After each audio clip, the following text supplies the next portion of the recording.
Alhamdulillah, syukur. Ustazah nampak sehat. Mungkin datang dengan mood yang baik juga. Ya, alhamdulillah.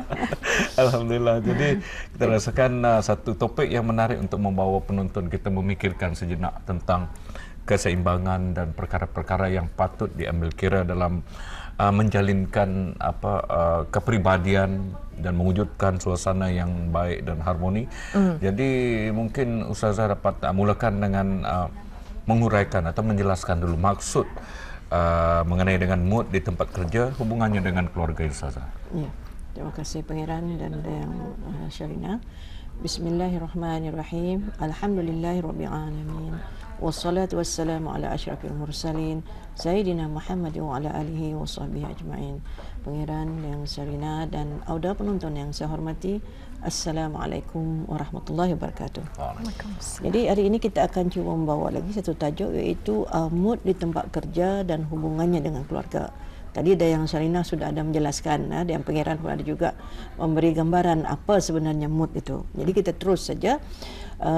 Kadang-kadang kita ni yang bekerja sama ada yang duduk di dalam pejabat yang berhawa dingin atau tempat kerja yang lapang misalnya, tidak ada hawa dingin. Jadi sedikit sebanyak ada mempengaruhi keluarga apabila mereka pulang ke rumah. Kadang-kadang ada mood yang baik di tempat kerja, jadi ia akan membawa kesan yang baik apabila seorang itu balik ke rumah, dan begitu juga kalau mood itu tidak baik di tempat kerja juga akan membawa kesan ke dalam keluarga.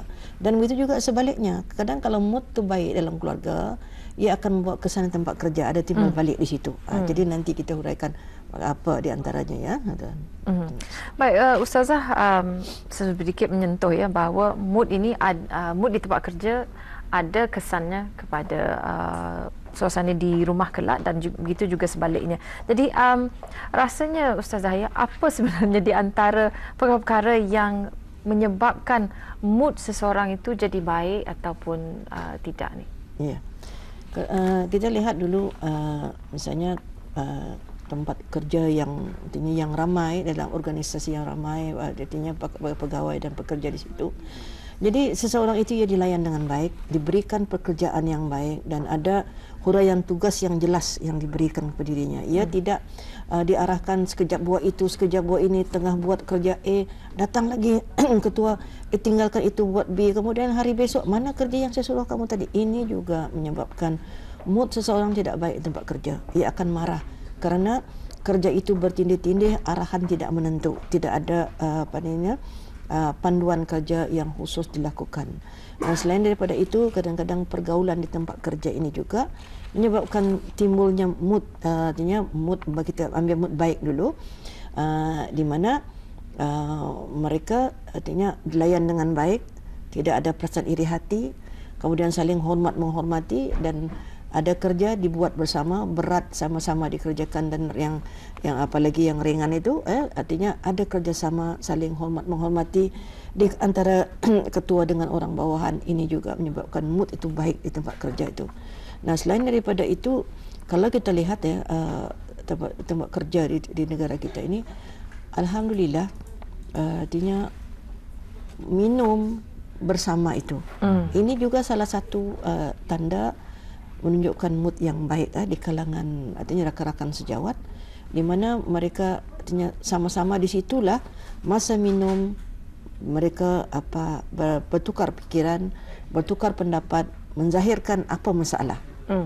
Kemudian selain itu ada juga di antara tempat-tempat kerja ini di mana apabila waktu sembahyang itu tiba, mereka sembahyang berjamaah. Sebagai misal mungkin zuhur tu tidaklah misalnya waktu asar, masih dalam waktu kerja, mereka bersembahyang jemaah, maka di situ mereka mengambil sedikit masa untuk berinteraksi dengan orang bawah, dengan ketua, dan selain daripada itu, amalan yang selalu dibuat membaca Al-Quran sebelum memulakan tugas. Di situ kadang membaca Al-Quran ramai-ramai, maka di situlah peluang mungkin ketua ataupun yang kanan sedikit mengatakan apa masalah bis kita yang perlu kita bincangkan, maka yang di bawah ni pun ia akan bercakap kerana ada keakraban di situ. Artinya tidak secara formal mereka menzahirkan apa masalah. Jadi ini apabila ini ada, maka ia akan balik ke rumah dengan ceria, tidak ada yang menyakitkan hatinya. Senanglah, ia happy. Nah, kemudian ada juga yang kita lihat yang artinya mood tempat kerja ni baik, ia ada setengah itu yang melakukan perkara-perkara negatif, tetapi ia begitu menggembirakan dirinya. Mungkin saja ada hubungan cinta di tempat kerja, ya gembira pulang ke rumah. Jadi kehairananlah keluarga hari ini terlampau riang kita tidak seperti selalu. Jadi ada sesuatu yang menyebabkan dia riang, dia gembira, hasil daripada mood di tempat kerja tadi tu. Mengapa ya kalau tadi kalau menyentuh mengenai dengan penyebab mood yang baik dan tidak baik, mengapa harus mood ataupun sesuatu yang berhubungkan mengenai dengan emosi kita ini yang boleh menjejaskan hubungan dengan keluarga atau apatah lagi dengan suasana di pejabat. Jadi mungkin ada mengapa seharusnya perkara mood ini menjadi punca utama ke arah perkara ini. Iya. Kita lihat kalau mood dah baik ya. Kalau mood baik ni ada masalah selalunya. Ya. Isteri akan menyambut suami riang. Jadi suami jumpa isteri pun alhamdulillah ada masalah, begitu juga anak-anak. Bila mood tidak baik dibawa balik ke rumah, inilah menyebabkan nanti hubungan keluarga itu juga jadi katakan mungkin jadi retak, hambar, dingin. Karena apa? Ia tidak dapat membezakan di antara tempat kerja dengan rumah. Dibawanya perasaan tu balik ke rumah. Sepatutnya kita ni bila ada mood tidak baik di tempat kerja, tinggalkan di situ. Jadi di sinilah kita lihat kadang-kadang sebahagian orang kita tidak pandai ni, tidak mau meninggalkan masalah tu di tempat kerja, mesti juga dibawa, mesti jadi ampiti orang rumah. Tadi saya dimarah oleh bos saya tidak akan diam. Saya mesti ampiti juga kamu. Macam mana perasaan saya kena marah, saya marah kamu. Ini seperti terlalu terkesan. Iya. Disebabkan juga tekanan-tekanan di tempat kerja. Sepatutnya apabila ia merasa tertekan, mungkin saja ia dimarahi oleh ketua. Sedangkan timbul salah faham. Bukan dia kesalahannya, sepatutnya ia minta kebenaran untuk menjelaskan kepada ketua tadi. Sebenarnya ini yang berlaku. Artinya bukan seperti mana yang disangka oleh ketua. Tetapi kadang-kadang kita ni bila sudah kena marah, jarang orang mau mendengar suara kita. Kamu memang salah tu salah lah, diamlah katanya. Dia tidak mau mendengar. Dan kalau begitu caranya di hari yang lain, ada juga orang ni kalau mungkin ketua, mungkin orang kanan daripada kita, bila ia marah, jangan dijawab, diam saja kita. Di hari yang lain ia akan boleh menerima. Tunggulah kalau 3 hari moodnya sejuk, anginnya sejuk. Hari yang ketiga kita jumpalah seorang dengan ketua kita atau orang kanan daripada kita ni. Sebenarnya apa yang kita katakan kepada saya tempoh hari tidak benar. Yang sebenarnya begini-begini. Jadi adalah persepahaman di antara ketua dengan orang bawah. Tetapi kadang-kadang yang mood tidak baik ini bukan di antara kita dengan ketua saja. Ada di antaranya sesama rakan sejawat. Perasaan dengki, hasad itu ada. Apabila datang saja kawan ni, artinya tengah berbual, sama-sama kita berbual, tiba-tiba datang lalu seseorang ni, terus kita diam. Kenapa kita diam? Kita bersembang perkara biasa. Ini membuatkan untuk tersinggung. Kadang-kadang dijeling, tidak ditegur sapa, kemudian dipengaruhi ketua itu, si anu itu beginilah begini. Ini juga menyebabkan tidak baik. Jadi sepatutnya kita misalnya kalau dalam pejabat lah misalnya, cuba kita belajar ataupun ketua kita didik anak buah kita masalah di dalam pejabat, tinggal di pejabat. Apalagi kalau misalnya tempat kerja itu yang berhadapan dengan orang ramai. Kadang-kadang masa tu datang kepada kita. Jadi tinggalkanlah masalah itu di situ. Jadi jangan sampai dibawa balik ke rumah. Dan kalaupun perlu dibawa balik ke rumah, jadi janganlah dimarahi isteri dan anak-anak. Terangkan kepada isteri bahawa saya ni menghadapi masalah.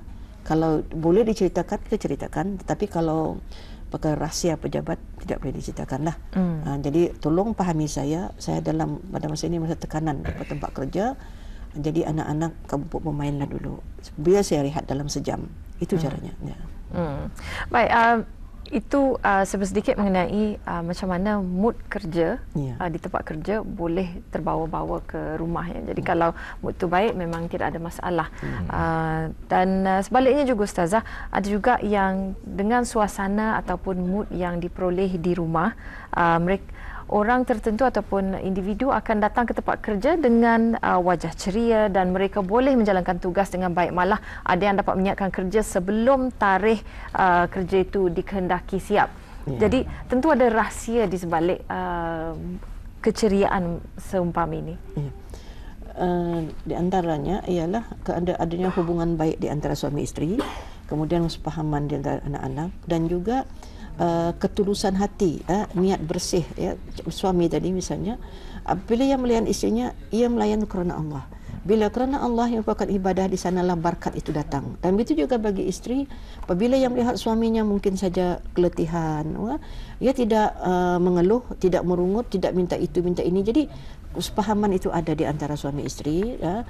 Itulah kemudian isteri lagi menggalakkan apabila suami turun kerja, bagus-bagus, bisa-bisa kita berjalan, ya, bisa-bisa kita tempat kerja, insya-Allah Allah memelihara kita. Kita lihat di situ ada doa daripada isteri, ia menghantar suaminya, insya-Allah Allah akan bersama kita. Dan begitu juga bagi suami, apabila isteri itu berjabat tangan, mencium tangannya, ia akan mendoakan semoga Allah merahmati kamu.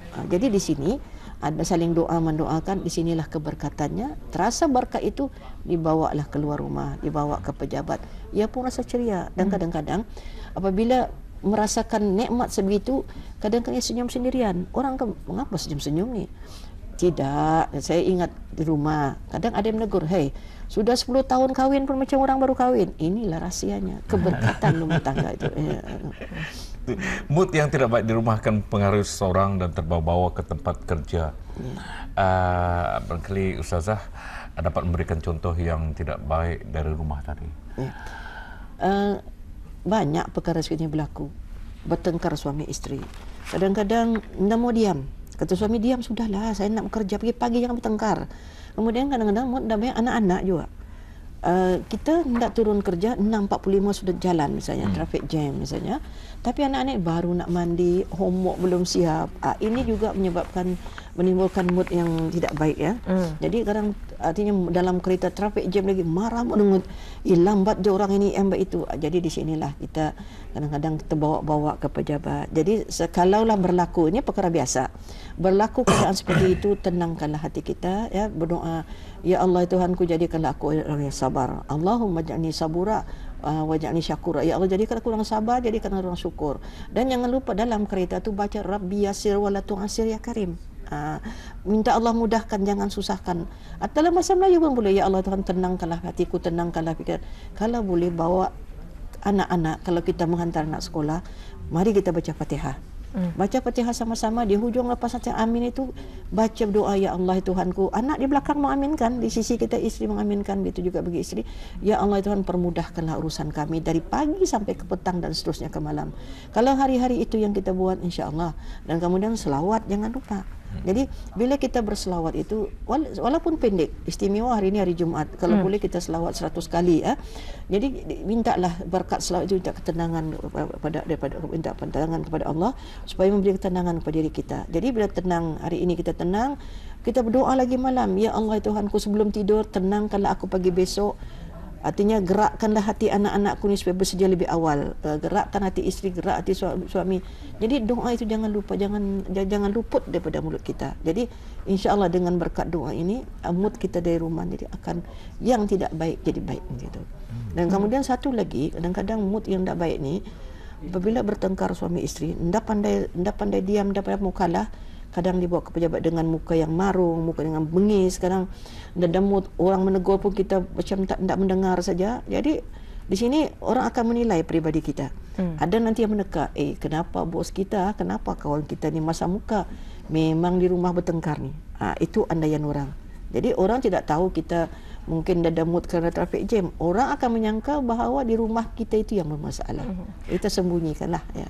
Jadi nampaknya apa yang penting adalah keupayaan kita untuk menekan switch, ya. Seolah-olah satu switch apabila kita berada di tempat kerja, mood kita adalah untuk menjalankan tugas dan cara pemikiran kita, pendekatan kita berbeza. Walau apa pun yang kita hadapi dalam perjalanan ataupun semasa di rumah. Jadi ada perkara yang turut menjadi isu dari semasa ke semasa kita dengar adalah kedudukan pangkat dan status antara pasangan yang boleh mempengaruhi mood seseorang di tempat kerja. Boleh Ustazah sentuh mengenai perkara ini? Ya, kadang-kadang ada juga orang berasa, sebagai contohlah yang biasa kita kena soal, kalau isteri itu berpangkat tinggi daripada suami, dan kan jadi isu ni. Ini menyebabkan apalah saya rasa rendah diri itu ada bagi suami. Kalaulah mendapat isteri yang berpangkat, bergaji besar, alhamdulillah, syukur. Jadi katakan kepada isteri, kamu sudah tertinggi gaji, bantulah saya.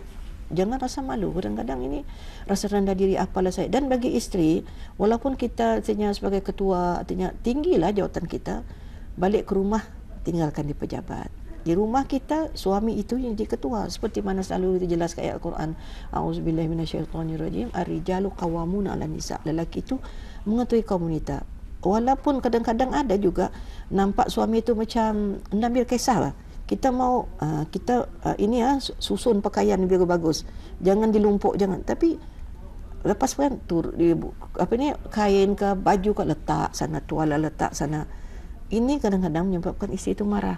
Macam sarung ular saya letak sana sini. Jadi kita fahamlah. Jadi kadang-kadang gelagat kita marahkan suami itu. Ini juga kan suami itu rasa rendah diri.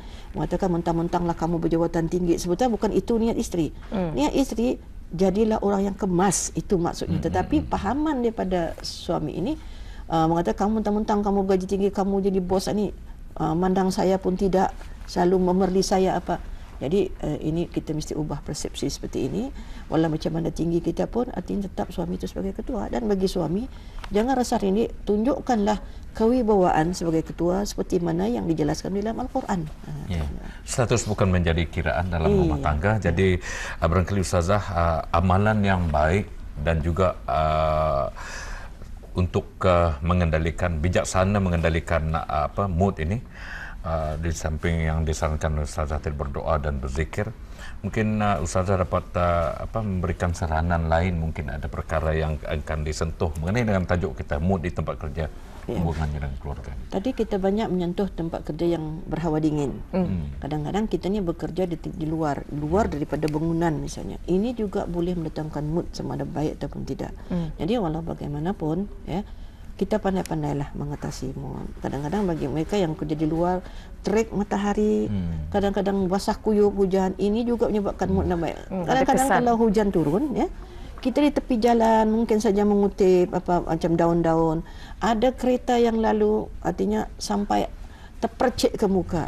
Ini perlu timbang rasa. Jadi apabila berlaku perkara seperti ini, tinggalkanlah. Kalau di taman tempat kerja, ya Allah Tuhanku, ku tinggalkanlah kekusutanku di taman ini. Kalau sekiranya benda itu baik menceriakan, ya Allah Tuhanku, kekalkanlah keceriaanku ini sehingga di rumah aku mendapat ceria. Kadang-kadang kita ni ceria pulang daripada kerja tapi disambut di rumah dengan kusutan. Ini juga menyebabkan mood yang baik tadi berubah jadi tidak baik. Jadi sekarang ini apa yang perlu kita buat, sama ada yang bekerja di luar rumah atau di dalam rumah, kita minta sebelum kita mulakan kerja, kita berniat kerana Allah. Jadi bila ada niat kerana Allah, ya Allah Tuhanku, peliharakan hatiku ini, peliharakanlah mindaku, peliharakanlah aku tempat kerja. Doakan kalau bos kita ni orangnya selalu macam membuli kita misalnya lah, kita doakan, jangan disumpah bos tadi. Kita doakan dia, ya Allah Tuhan beri hidayat bosku ni, beri hidayat kawan-kawanku ini, supaya mereka memandang aku, hormat juga. Aku ni manusia juga, perlu kepada penghormatan, perlu pada sapaan yang baik. Begitulah cara kita. Dan kita pun juga, kalau kita jadi bos, kita doa juga anak buah kita yang mana selalu menentang kita ni, ya Allah Tuhan ku beri hidayatlah si Pulan atau Pulana ini, janganlah yang suka melawan. Ini sekejap belum sampai 3 patah tekan bos, dia sudah 10 patah menyerang kita. Jadi kita doakanlah. Sebab apa? Salah hubungan di tempat kerja ini menyebabkan mood tu, mempengaruhi mood baik kita jadi pada mood tidak baik. Alhamdulillah, kita rasakan satu perbincangan yang menarik di pagi ini. Semoga ianya bermanfaat bagi kita semua. Dan kita ucapkan terima kasih kepada Ustazah atas penjelasannya.